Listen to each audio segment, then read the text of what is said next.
start. Fantastic. Good. So recording should be on. Yep, that's that. And then I head over to the share screen. Start the broadcast. And here we go. Hopefully.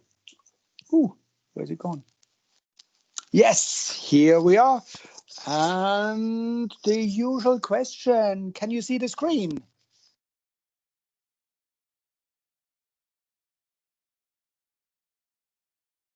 Brilliant, excellent. So that works. Now that's one of the things that works. However, I discovered one thing that didn't work or that doesn't work. And I still haven't found the reason for that. And I think I need to apologize to some people. What actually happened is that some people contacted me and said, the recordings that I put up in the module on Kent Player, it only has the audio, but it doesn't show my scribbles, the recording. And I thought, what the heck is going on? Because I can see it, and I thought, well, maybe there are some gremlins sitting around. And please keep yourself muted, if that would be all right. Well, yeah, there are sort of podcasts. Has anyone experienced that?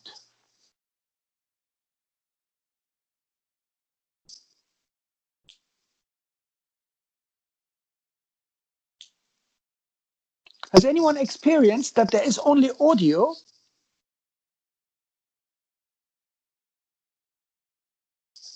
and not see the screen?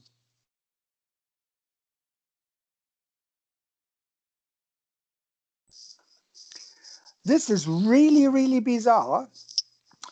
And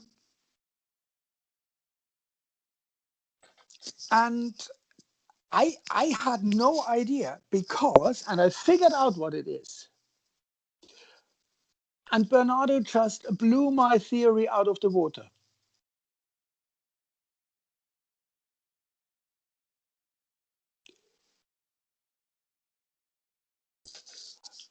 Yeah, and Sultan, I wasn't quite sure what people were on about, because for me it wasn't a problem, and I saw it on my desktop.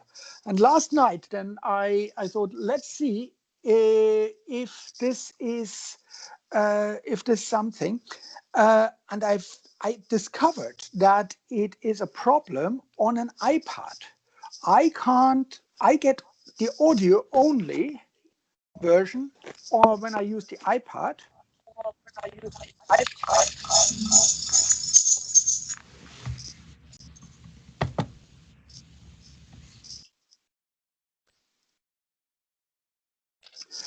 I get the audio only version on the iPad, but if I am on my laptop or desktop, it's absolutely fine.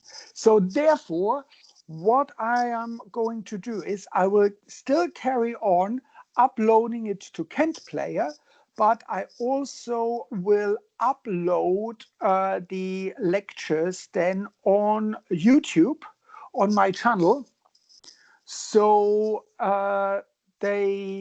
so that you guys can access it, and I know that you can access it on an iPad. And I have no idea. For some people it seems to work, for other people it doesn't.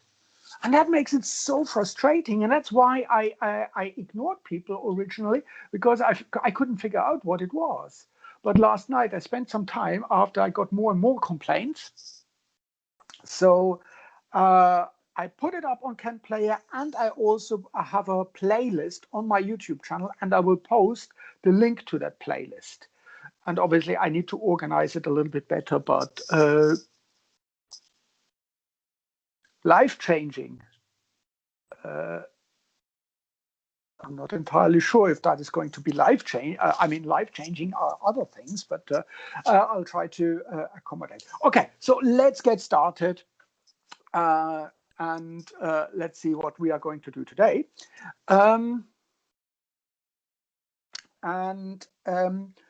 I acknowledge that last time it was probably a little bit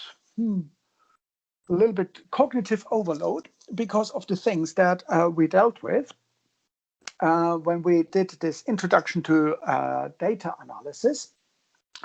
And what I showed you was it last week? Yes, it was last week. What I showed you last week was sort of a short glimpse about how we can analyze data. We started with our famous mice, the 14, 16, 18 centimeters long. And I told you that this is just simply a sample of the mice that we could potentially catch. And I told you that we can calculate the sample mean of that, and that was 16 centimeters. I also told you that we can calculate a sample standard deviation. So sample standard deviation, and I abbreviate that with STDEV. And in this case, it was 2 centimeters. We said that this is, and the sample standard deviation would be abbreviated with S. And we discussed that the sample comes from a population,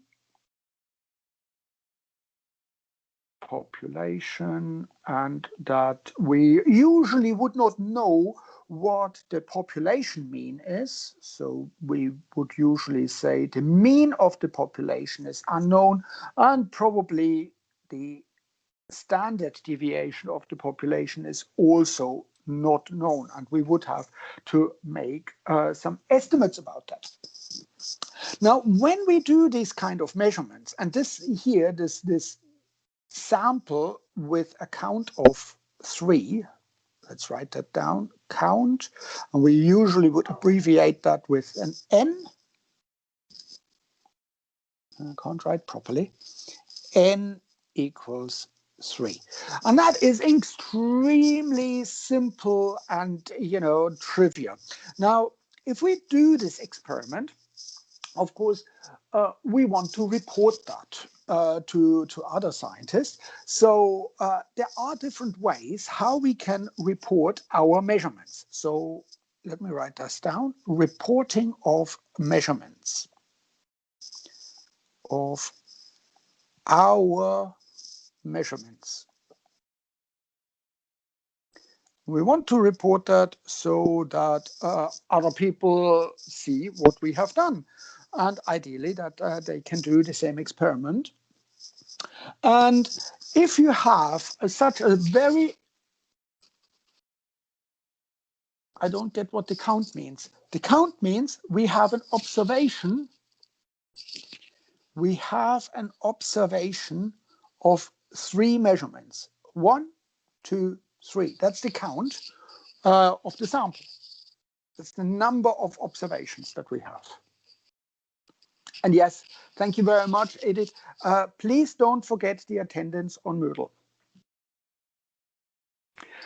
So how are we going to report that? Well, if you have an N that is smaller, let's say, than 5, what you would usually would report is if you do a visual representation, you would just simply say, I have 5 measurements and they are located like that. So in our case, we only have 3 measurements, I should say. So let's do the 3 measurements, and they are evenly spread out. So this is how we would usually report if we have such a small sample. So, and we would say here, this is the length of,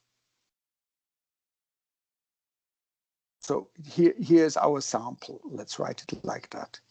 Sample, and here is the length of the mice. That is very easy, but if we've got a little bit larger samples, so if we have more than 5, we would not do that. And sometimes we have sample sizes of, maybe 100, with 100 observations in it. It's easily done. That we get something like that. And if we try to do that, that would be one big black blob, and that's not very informative. So there are some ways how we can deal with that. And unfortunately, or yeah, let's put it this way, there are some conventions how you do it. Conventions, how this is done. And I show you the convention, how this is done. But unfortunately, not many people actually stick to it, which I think is really poor, because if there is a convention, then people should use it. What you will find very often is a reporting. Often you see that people report the mean like that, and that's okay, right? And then plus minus the standard deviation. So people calculate the mean, and then they calculate the standard deviation, and this is reported. This is not the convention. And actually, if you are interested in that, there is a whole set of, there is a whole, how shall I say, science, how you actually report measurements. And this is written down in GUM, in the guidelines for the uncertainty of measurements. This is a fantastic piece of work. It's about 30, 40 pages long. And if you are, if you read the first 2 pages, it will send you to sleep. It's absolutely amazing. If you read more than 5 pages, it will drive you to insanity. You just totally lose it. I know that because I read all of it. So that tells you a little bit about my state of mind. So just reporting the standard deviation would not be according to the convention. But people do it. And very often they don't even tell you what they are reporting here as the S. Well, Lauren, just read GUM, the guidelines for the uncertainty of measurements, and you won't have any sleep problems. How do you report the measurements? Absolutely right, Imogen. What we will do is we will report, and that is the correct way, X bar plus minus a value for uncertainty. And this value for uncertainty is such that we include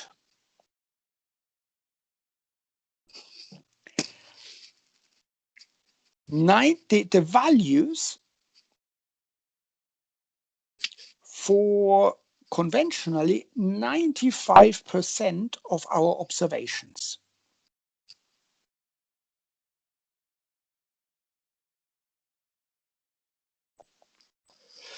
And I can hear people say, OMG. How? This does not make sense. I mean, if we just have 3 observations, what is 95% of 3? It's still, it's 3 or something like that. What does that actually mean?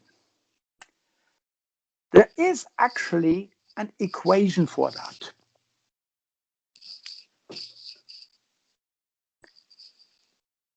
This includes the values for 95% of the observations. It's not 100%, it's 95%. So we can leave out some observations, and you would leave out extreme observations. So for example, the last time I told you, if we measure a mouse with 200 centimeters, we probably would not include that here in our measurement. We have a larger sample. So what is the equation for that? And that is actually pretty straightforward. It is 2 times the standard deviation divided by the square root of our observations. Pretty much, yes. It could very well be that it was a rat, but I mean, a rat with 200 centimeters. Yeah, actually, I do not actually want to encounter that rat. That's a pretty big rat.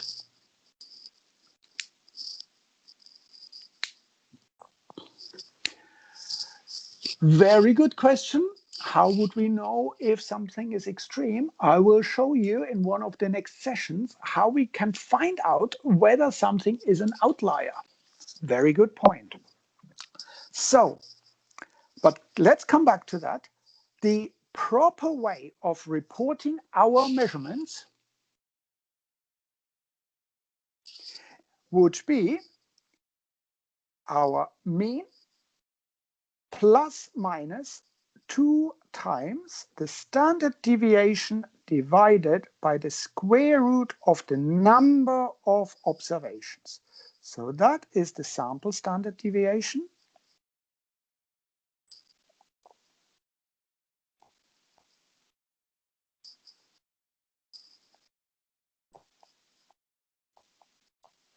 And that is the count of observations, number of observations in our sample.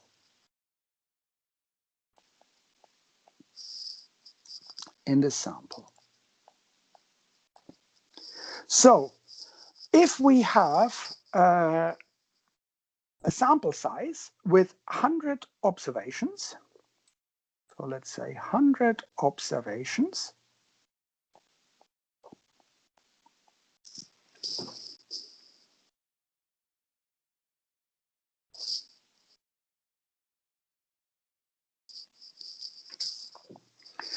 let's say we have a standard deviation of 5. That's our standard deviation. And we have a mean of, say, 20.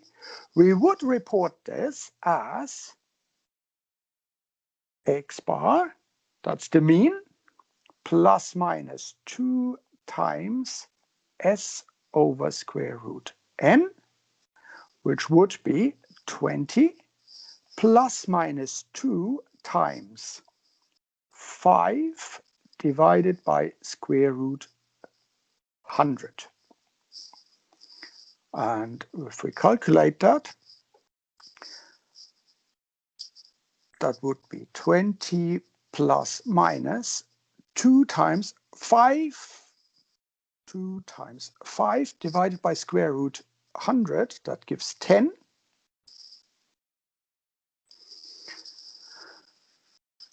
So we would get 20 plus minus 1.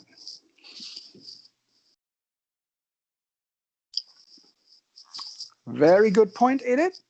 And I'll come back to that in a moment. So this would be how we report it. Okay? And that is the proper way. Okay, let's say we have the same thing, 20 x bar. We have, what do we do for our standard deviation? S equals 5. And we do n equals 36. Let's do it like that.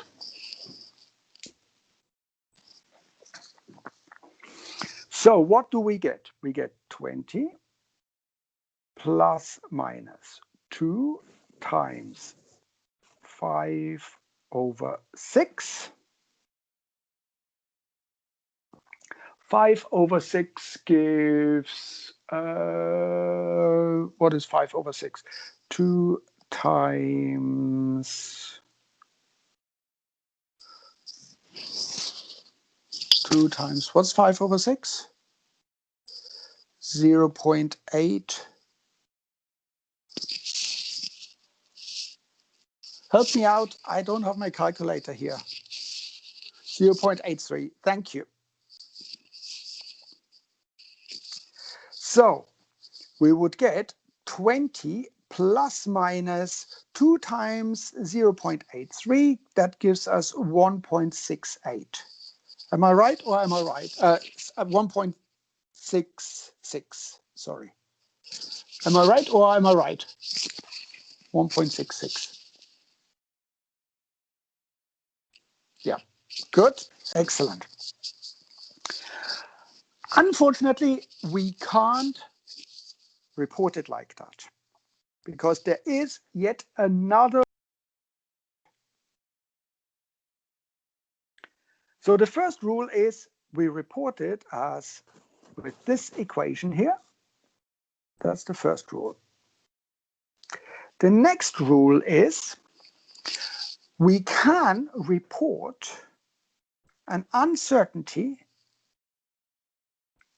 Uncertainty should only be reported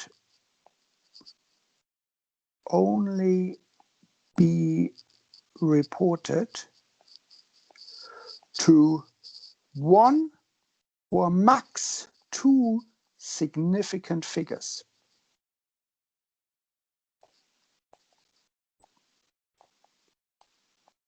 You have all done significant figures.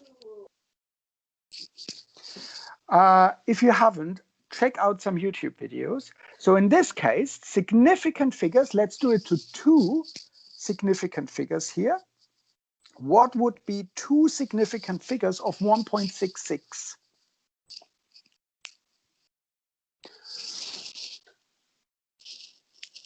John is absolutely right.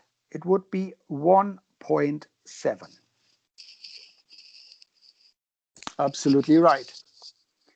So this is 1.7. That is the significant figure that we would report it. Now we have another problem.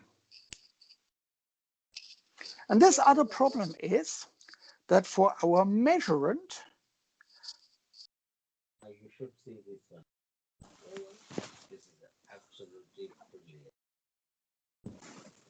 I fully agree with what you're saying.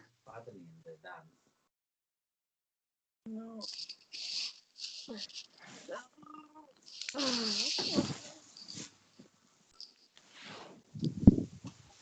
Do we get more pizza?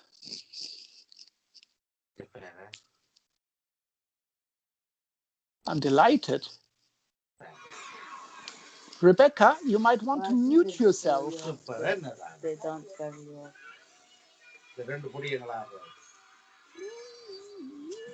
Oh, Oh, I love it. I love it. Hey, Rebecca, mute yourself.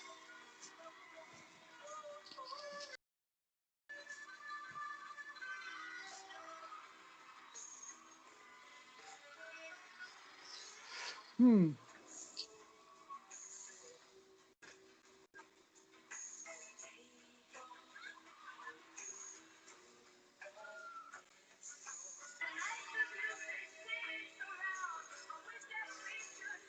And you see, guys, that is why attendance monitoring doesn't really work properly.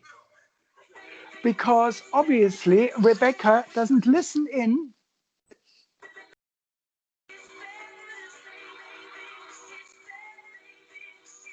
Now, the problem is, if I go back to the Teams screen, if I go back to the Teams screen, then I lose the recording of my screen here. That's the problem.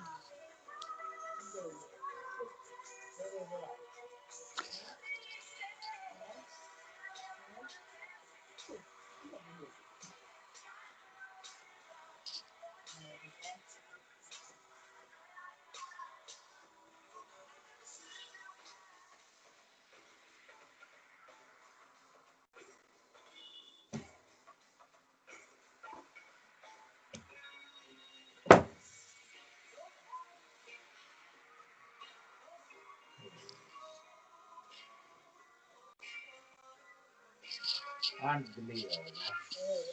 The style of song.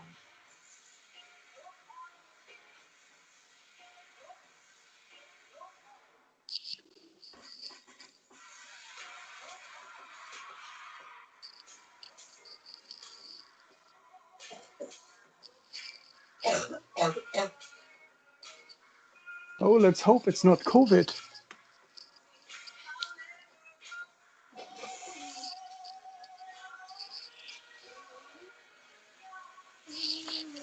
Okay, let's get on. This is getting old. I will send her an email later.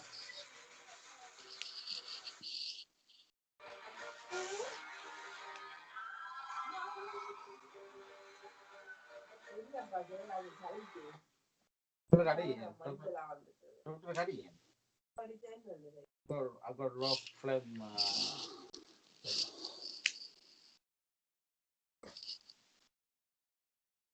Antibiotic jual nanti.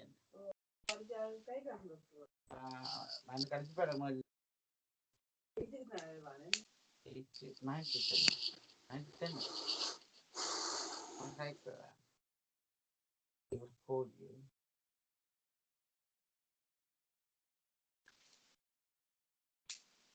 Okay, good. Looks like we are back in business. No, we are not.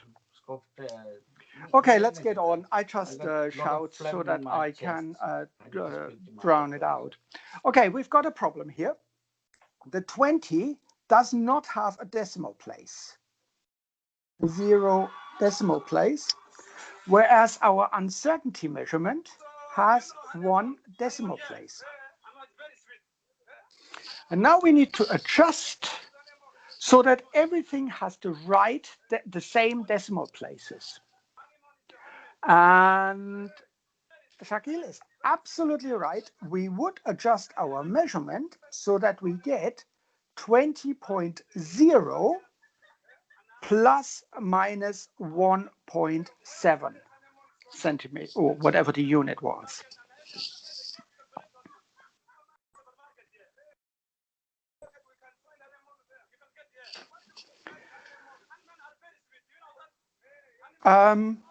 So this actually shows you the steps we need to calculate. First, the uncertainty. So first, calculate uncertainty.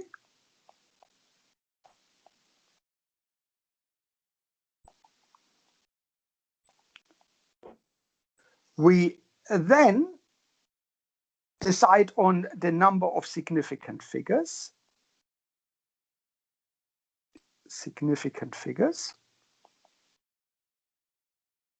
And in the final step, adjust so that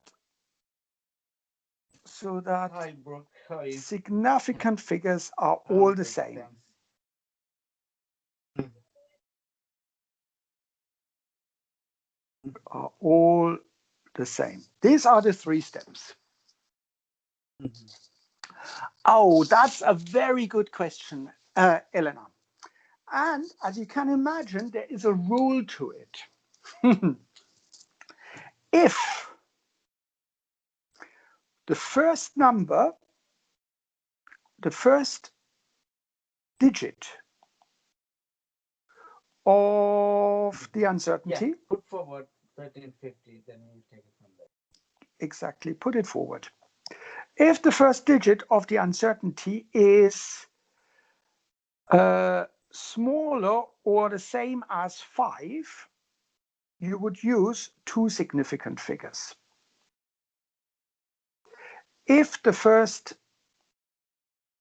digit of the uncertainty is larger than 5, then it would It's be working in 1 significant figure. But this is a convention that hardly anyone right uses. horizon.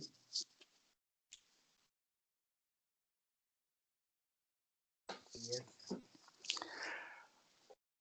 And I'm not a stickler to the rule. 15,000. As long as you go for 1 or 2 significant figures, that will be absolutely fine. Okay, so this is how we report our measurements. But of course, we are not just doing the measurements for fun. We want to do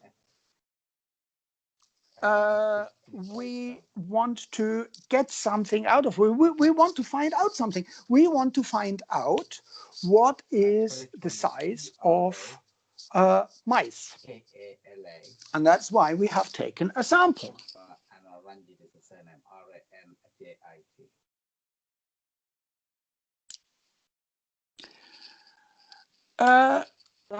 Oh, that's a tricky question.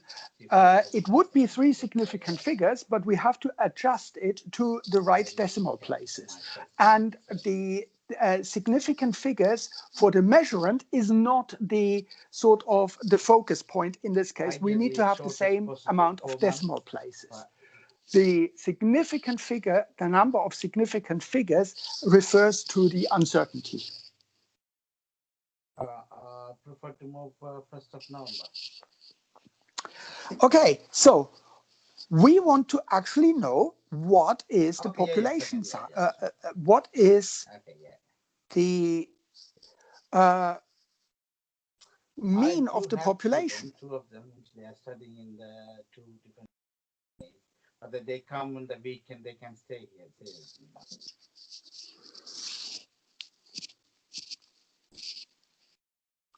So the first rule is calculate uncertainty. The second rule is determine the number of significant figures. And you should have only max of 2 significant figures in the uncertainty. And then you adjust everything so that it follows. That's fine. I should say that is wrong. Not the Monday? significant No? figures, that the You have decimal Tuesday. places are the same, are all the same. Adjust so that the all the access you will decimal take, places. Okay?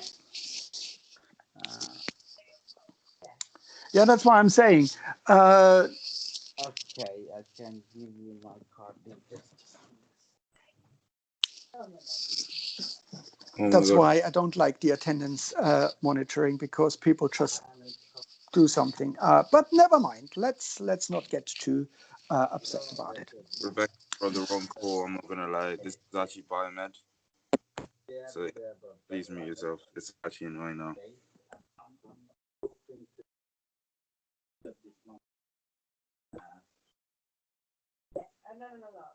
Yes, but one of them is all over.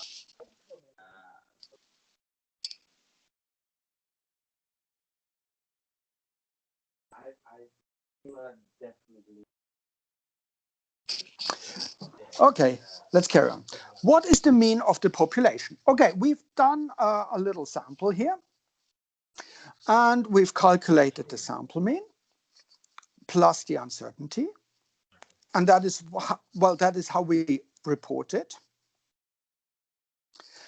But how do we find out the population mean for that?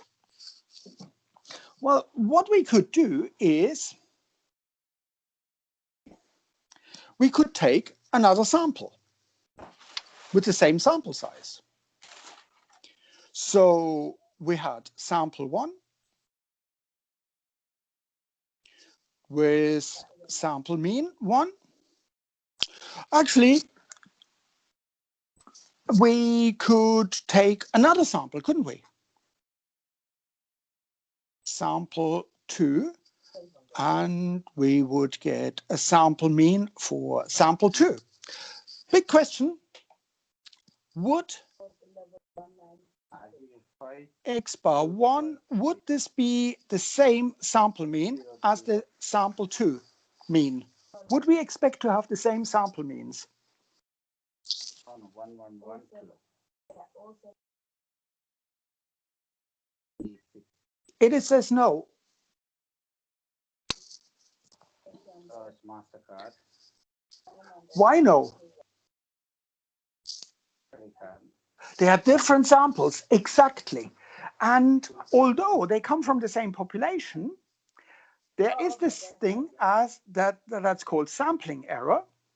6 to 8. Sorry, 8 to 8. 8 to 8. Sampling error.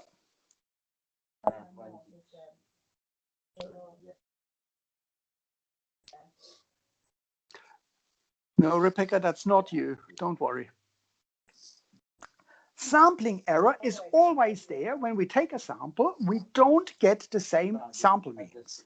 So it's probably not the same. It could be the same.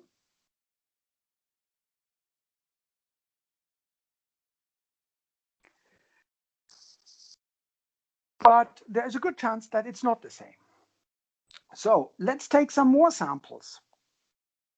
Sample 3, we get another sample mean.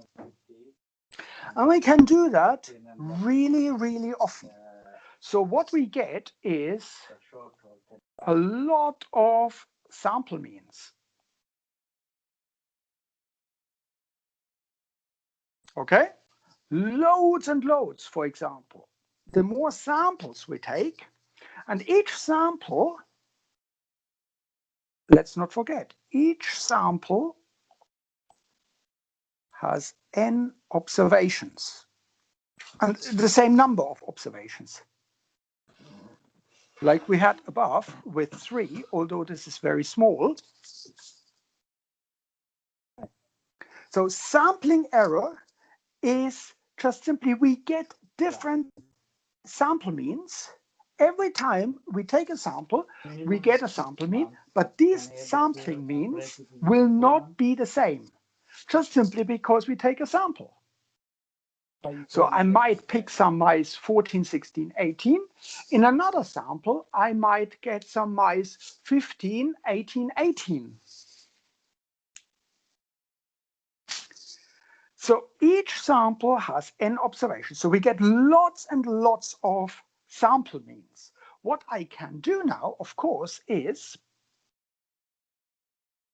I can calculate the mean of the means.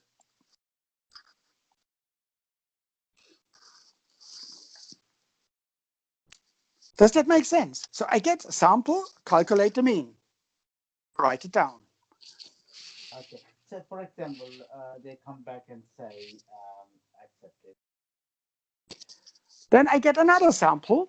Okay, yeah, that's calculate the mean. How do I write that? That I could write this as the sample mean of the sample means.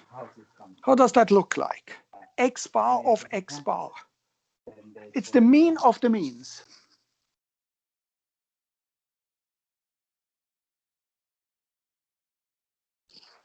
Yeah. We can calculate that.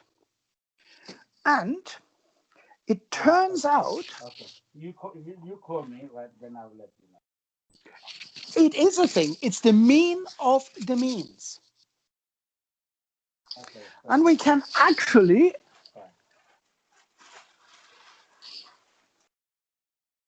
absolutely right. You take lots and lots of samples and you find the mean of the means.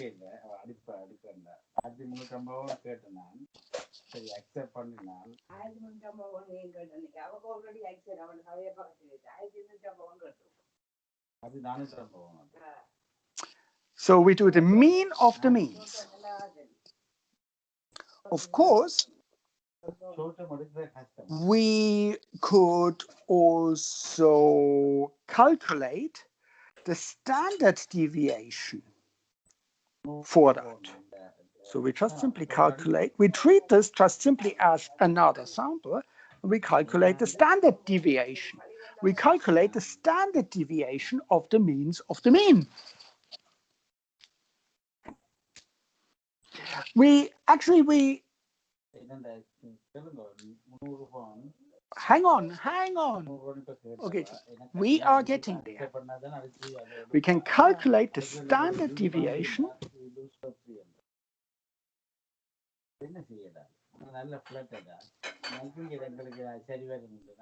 Standard deviation of the means. It's no longer the standard deviation of each individual sample.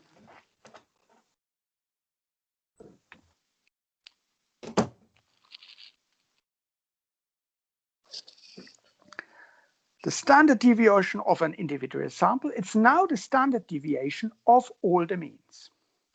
And it turns out that if we take an infinite number of samples,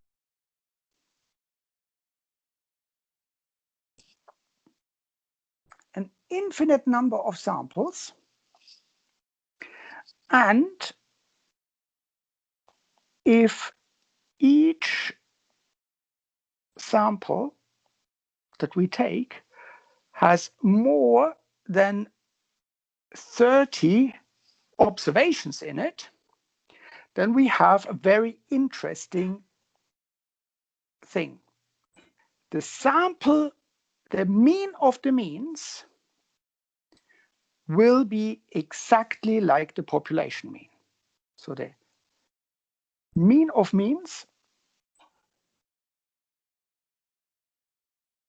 will be the same as the population mean.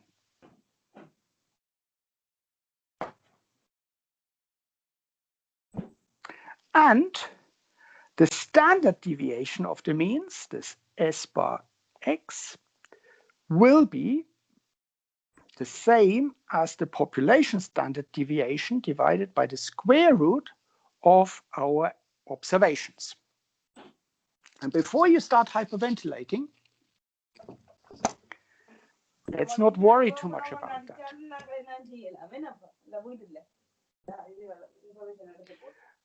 Let's not worry too much about that. This is actually something, if people want to read up, if people get annoyed about the whole thing, this is what the central limit theorem says. So, something more information about that, just look at central limit theorem, and there is a very good YouTube series. If you look for StatQuest on YouTube, as a colleague from North Carolina who explains that really beautifully. Yeah, that's a sigma.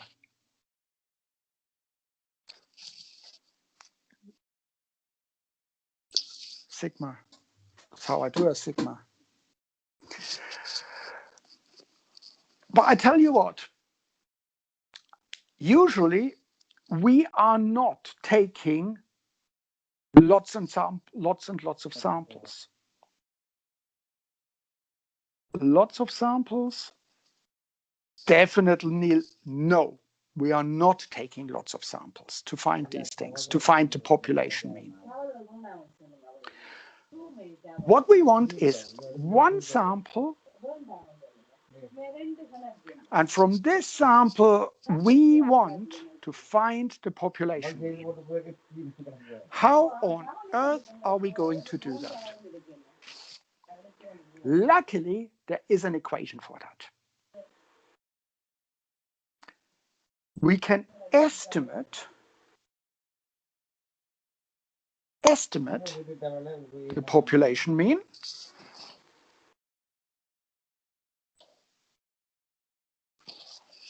we can estimate the population mean with the following. We say our sample mean of just one sample that we have, of one sample, we think the sample mean is equivalent to the population mean plus minus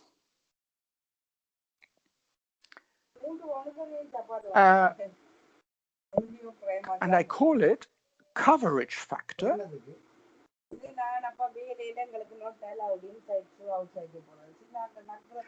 times our friend S over square root n. And this was our sampling error of the mean. So we can easily calculate S over square root n. That's the standard deviation of our sample. We know n, but what is the coverage factor? And I will tell you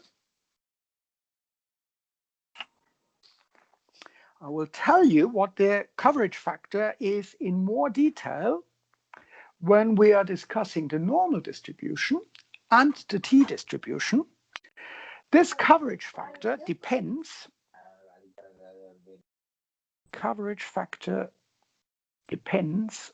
on how sure we want to be with our uncertainty.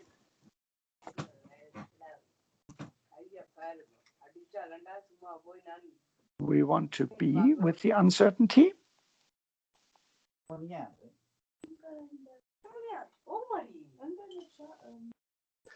And how big n is. And very often this, how sure we want to be, this is 95%. And n is the sample size. So what we are getting here with this coverage factor times S over square root n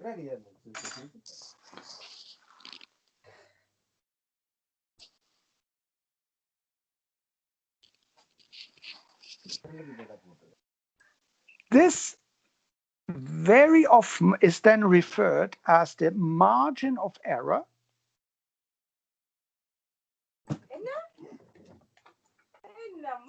and it forms what people know as the 95% confidence interval.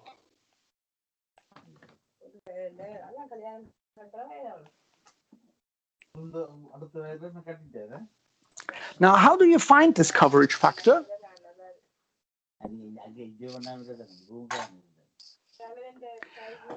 For the time being, I will give you this coverage factor. So if you have a sample size of n equals 3, and you want to be 95% sure, or 95% confidence interval,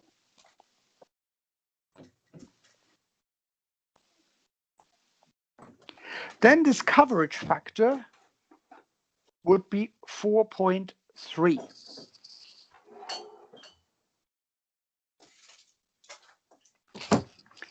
And somebody just gave the sort of the keyword for that. The coverage factor actually,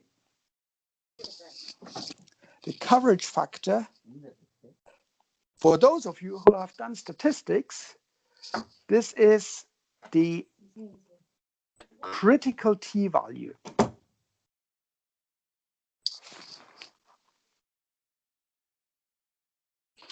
You are not using a statistical test at that point. You are just using a value, a critical t-value. When we discuss the normal and t-distribution, you will see how you can actually get these critical t-values. Why is it 4.3? This is just simply the calculated value for this coverage factor when you have n equals 3 and 95% confidence interval. Are you supposed to know these things? Definitely not.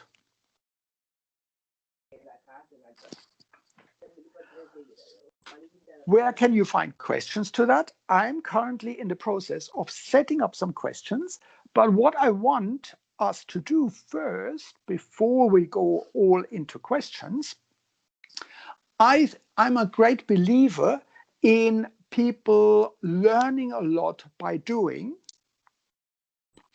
and therefore I have set up this practical for next week. So in next week's practical, what we are going to do is we will try to establish these things that we have done here with the measurements. And then we will do, I just tell you what, I tell you tomorrow what we are going to do in this practical. I tell you tomorrow what we're doing in this practical. Okay? And I tell you also how you can actually do these calculations that we've done by hand, how you can do them in Excel, for example, or in Google Sheets. Does everybody have Excel or Google Sheets on their devices? Yeah, it is next Monday and Tuesday. This is practical day. If you are self-isolating, don't worry about it. I will give you some data sets that you can use to practice these calculations.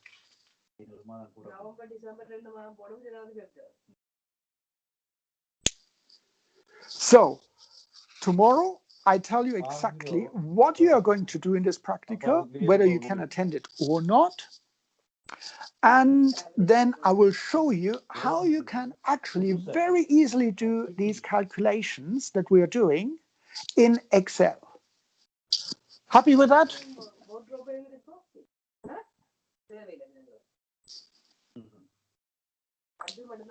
No, don't worry about the things. What I want you to do in this practical next week is to collect data, and then we will work with your data. Okay? So don't stress about it. What I've done today is sort of the theory behind the stuff. And then we will collect the data on Monday, Tuesday, or I will give you a data set, and then we will sort of consolidate with the practical example. So, on that note, time's up, and I think somebody will receive an email from me. And the lecture will be on Moodle, of course. And I will also put that on my YouTube channel into the playlist so that people can have a look. Okay, so thank you very much. And I shall see everybody who is doing BI 300 for more protein folding this afternoon, hopefully with a little bit less disruption. Take care, and thank you very much for watching. Yeah, Rebecca, thanks for joining. I really learned a lot today. Next time you want to do transactions, actually don't do it live.